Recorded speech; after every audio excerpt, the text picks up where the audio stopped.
What's up, y'all? Today you get two for the price of one. Two for the price of one! I, Cal, your horror pal, bestows upon you two for the price of one. Two movies for the price of uno. Dos para uno. Duolingo. Hashtag not a sponsor. What's up, y'all? Welcome to Real Value. I'm Cal. Today we're going to talk about the Wolfman. Both of them, the 1941 version and the 2010 version. So strap on, strap in, strap on. Maybe don't strap on unless, do what you do. I'm not here to yuck anyone's yum. Strap in for a hell of an episode.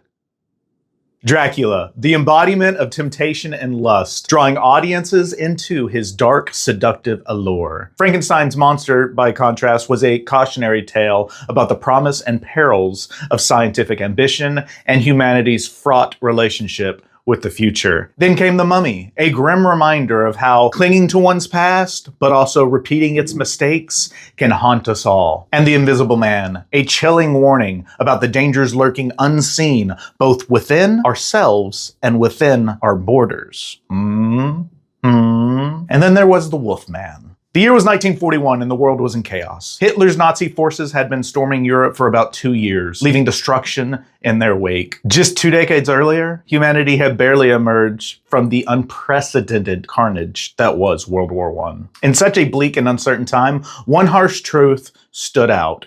Man is often his own greatest predator. Against this harsh backdrop, the Wolfman was unleashed, a cinematic reflection of the beast within us all. We've often discussed how movies will serve as reflections of their times, revealing deeper societal issues beneath their surfaces. The Wolfman is a story of duality, good versus evil, the savage against the civilized, the murderous and the innocent. Set against the backdrop of the 1930s and early 1940s, a period of profound economic and social upheaval, the dichotomy resonated deeply, even if subconsciously, with audiences. The atrocities of the Holocaust still unfolding at the time only underscored humanity's capacity for barbarism. That's the essence of The Wolfman, the struggle with our most primal instincts. It speaks to our base desires, our unchecked impulses, and the consequences of succumbing to them. The wolf within represents the raw, animalistic side of humanity, the alpha driven by the instinct to take what it wants, regardless of the cost. It's a tale as old as time, but the horrors of the 20th century, especially the world wars, laid bare just how close man remains to his animal roots. At its core, The Wolfman, both movies, explores rage, hostility, the destruction wrought by giving into those darker impulses, taking what isn't yours even if it's another's life. It's a story of torment where the beast takes control, but the man lingers within, helplessly watching as his own whims and desires bring ruin to others. It's the chilling reminder of the thin line between humanity and savagery. No spoilers in today's video. We're just going to go on the premise of The Wolfman so you can get prepared for, why are we doing this? Because another Wolfman's about to come out, another version, 2024, starring Julia Garner, Michael Abbott, Christopher Abbott, and I think that's it. There's a little girl, I don't know her name. The story centers around Larry, played by Lon Chaney, and it begins with his return home after 18 years, prompted by the news of his brother's death. Once back, Larry's life takes a dark turn after a chance encounter at a gypsy circus market. While helping a woman under attack, he is bitten by what he assumes is an ordinary wolf, but this wound is no ordinary injury. In the days that follow, Larry undergoes strange and terrifying changes. He becomes bulkier and hairier, and he's consumed by this growing sense of rage and aggression. It's actually interesting. In the older version, it doesn't really mention the moon parallels as much. Like his dad gets this telescope and he's like helping him set it up and everything. But then that's all they do with the telescope. They don't even look at the moon with the telescope. Yeah, he's just fixing it in the middle of the day. But whether Larry likes it or not, slowly the horrifying truth is he's transforming into this savage and uncontrollable beast. The Wolfman. I won't spoil the details, but I genuinely enjoyed The Wolfman. Lon Chaney Jr.'s performance and portrayal of Larry as the titular monster is remarkably sympathetic. You really feel for Larry in the 1941 and the 2010 version. I'm just going to talk about them both interchangeably. I liked Benicio del Toro's version of Larry as well. Both are tortured individuals. Both do not want to give in to their darker and beastly sides. They want to be civilized, right? But that's the point of this movie, is man is is a wolf to man, and sometimes that urge just builds and builds and builds within us until chaos erupts, barbarism erupts, viciousness erupts. But this film isn't just about terror, it's a tragedy. Much like how Dr. Jekyll couldn't control Mr. Hyde, Larry is powerless against this primal wolf that overtakes him. This is what the Wolfman embodies: man's internal battle with his most base instincts, his darkest desires, and the savage impulses lurking beneath his civilized exterior. Lon Chaney's performance stood out to me even more so than Bela Lugosi's performance as Dracula. If you watch that video, you know I was very underwhelmed with Bela Lugosi's performance.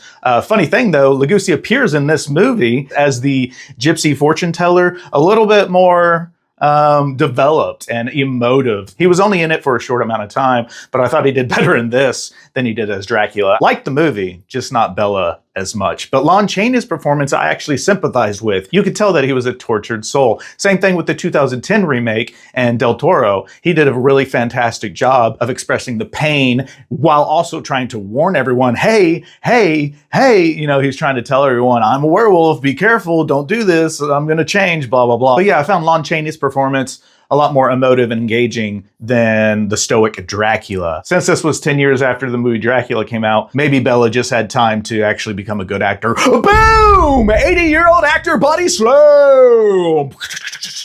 What really struck me about the 1941 Wolfman, though, was its cohesiveness. It felt like a very much more fleshed out movie than Dracula did. It was more straightforward. It's like 3 acts, right? Man meets town, wolf bites man, man becomes wolf, town reacts to Wolfman. 4 parts.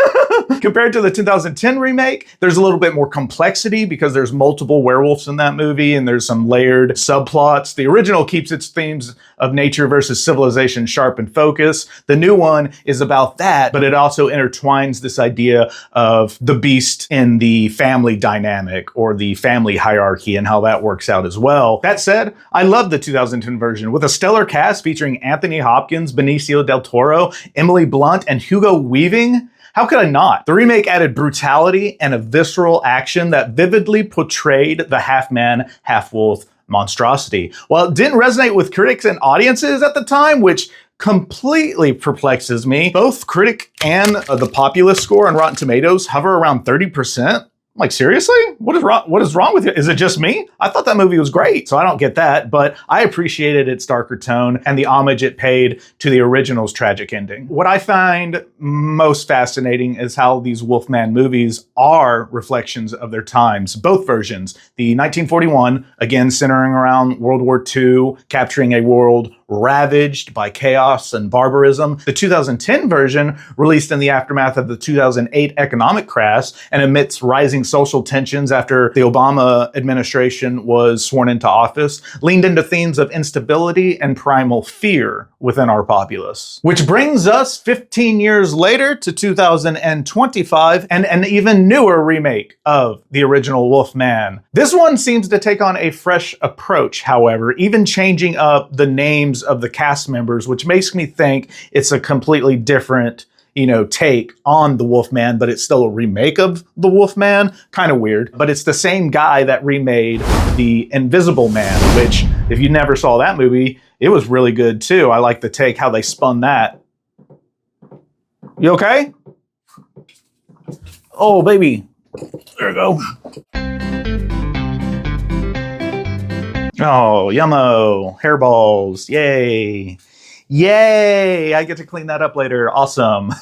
Sorry. Okay, so the 2025 remake seems to be taking on a fresher approach, focusing on family dynamics and isolation. I'm just going to read the premise of it to you real quick. Family man Blake relocates from San Francisco to Oregon with his workaholic wife Charlotte and daughter Ginger after inheriting his childhood home, left vacant following his estranged father's mysterious disappearance and presumed death. At the farmhouse at night during a full moon, the family is attacked by a werewolf that claws Blake's arm. They barricade themselves inside the home, but soon Blake begins to transform into something horrifying, jeopardizing the safety of his wife and daughter. So we can see there's some differences in this one compared to the other 2 remakes already. Also, the presumed death of his father. So his father's clearly the werewolf that scratches him, right? I mean, that's just my prediction, but Come on. So the new iteration is interesting because it feels like it's being tied to, again, the context of the time. The first draft of the film was actually written during the COVID-19 pandemic, and the screenplay draws on those themes of confinement, isolation, and the inevitability of mortality. The intimate setting, shifting from bustling towns to a solitary cabin in the woods, reflects society still gripping with the aftershocks of that era. And the family's disintegration under pressures echoes the divisions we've seen as of late politically and socially. Each version of the Wolfman carries the same core message. It's a struggle between the beast and the man within. As far as our own uncertainties and polarizations, this age-old tale of duality feels as relevant as ever. We're so polarized, and the elections of 2016, 2020, 2024 have done nothing but to pull us farther and farther apart, even within our own family and friend circles, and this is reflective in these werewolf movies, and I'm wondering if the 2025 remake will pursue that direction even further. So, what is the real value of both the 1941 and the 2010 versions of the Wolfman? They are both, in my humble opinion, worth a watch. Yeah, you gotta see them. First off, the 41 version is a classic. Just like you have to see Dracula, and you should see all those old monster movie films from Universal back in the 30s to the 50s. You should absolutely watch The Wolfman. To me, it was a more enjoyable experience. It was like a more fleshed out movie, and I liked it a lot. And also the 2010 version I found really great. I would watch the original first and then the 2010 version so you can see some of the homages they pay back to the original. I thought that movie was really solid. So it was surprising to see that Rotten Tomatoes has it at like 30-ish%. Boom, boom, boom. On the Scaredy Cal Scale, well, the original, 0. It's not scary. It's not scary. Maybe back in the day it was, but it's not scary. The new one, I would probably give it like a 1.5 because it has some pretty good jump scares and that kind of thing. But it's more fun, action-driven, opposed to just like creepy, kind of stocky horror. Okay, that's it for me today, guys. Tell me, have you seen the original? Have you seen the 2010 remakes? Let me know your opinions on them. Did you like them both? Did you like one over the other? Are you excited about the 2025 remake? Let me know your answers in the comments below. As always, like, share, and subscribe. See me next time, because I can't see you. Peace. Rawr!